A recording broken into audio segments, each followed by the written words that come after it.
మరి ఇక్కడున్న కాంగ్రెస్ పార్టీ అభ్యర్థి చక్కటి యువకుడు, విజ్ఞానవంతుడు, అందరినీ కలుపుకోయే మనస్తత్వం ఉన్నటువంటి మంచి కుర్రాన్ని చూసి కాంగ్రెస్ పార్టీ తరఫున పోటీ నిలబెట్టడం జరిగింది.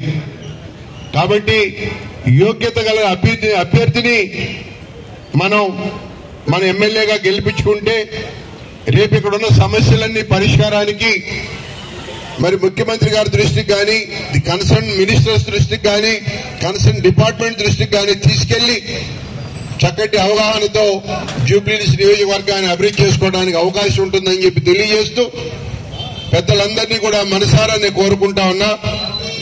ఒక్కసారి మరి కాంగ్రెస్ పార్టీ ఇక్కడ జూబ్లీహిల్స్ లో గెలిస్తే మళ్లీ రాబోయే 10 తరాల వరకు కూడా ఎవ్వరికి ఇది లేకుండా అభివృద్ధి చేస్తామని చెప్పి సందర్భంగా తెలియజేస్తూ అవకాశం కల్పించిన పెద్దలందరికీ నమస్కారాలు తెలియజేసుకుంటూ సెలవు తీసుకుంటా ఉన్నా.